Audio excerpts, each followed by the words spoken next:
After years and years of delays, Whitebird is now finally playing in theaters. I believe it was supposed to actually come out like 2 years ago, but then, the pandemic and a whole bunch of other stuff that went on here. But finally, we have Whitebird, a Wonder Story. Which, honestly, initially, that was the main reason I was at all interested in this movie, was just because, yeah, is a spin-off from Wonder, which of course Wonder 2017 movie, a film that I just absolutely adore. I love that movie.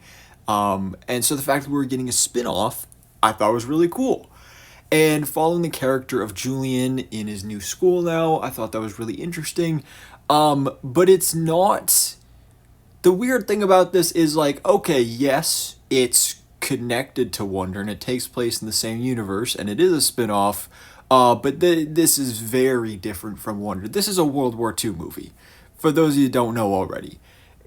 Not what I was expecting, but also what I was expecting.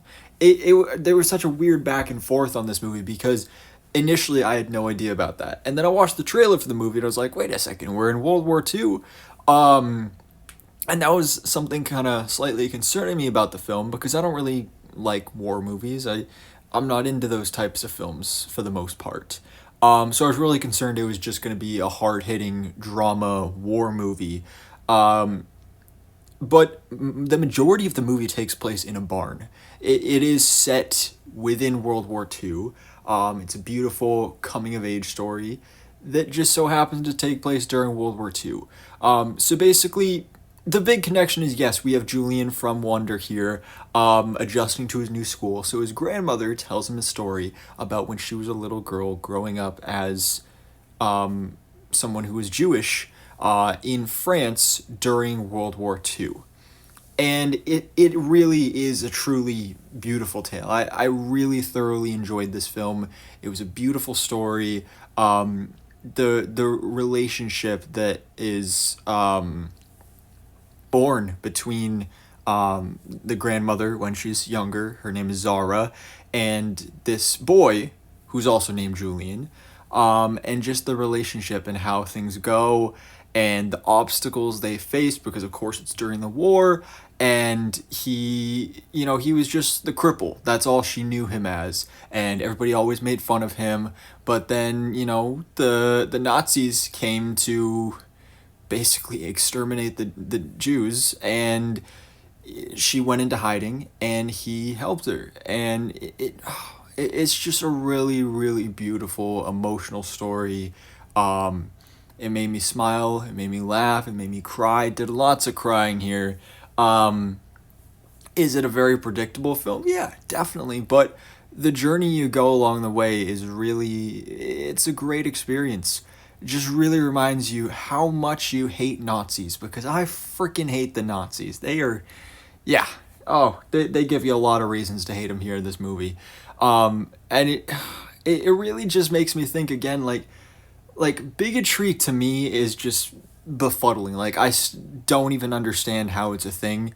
Because like the Nazis, man, they were crazy. Like they just, innocent people they were just killing, and it's insane for absolutely no reason.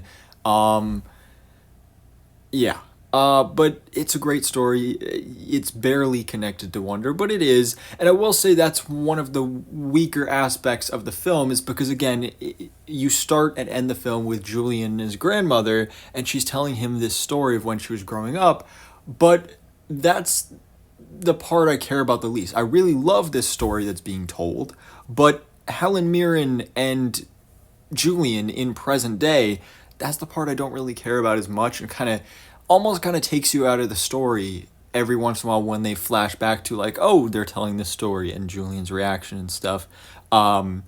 That I feel could have been done a little bit better. And also, it's supposed to be set in France. I feel like most of these people were doing a British accent for the most part, except for whenever they would have super French words and then it'd be like, oh, here's the French accent.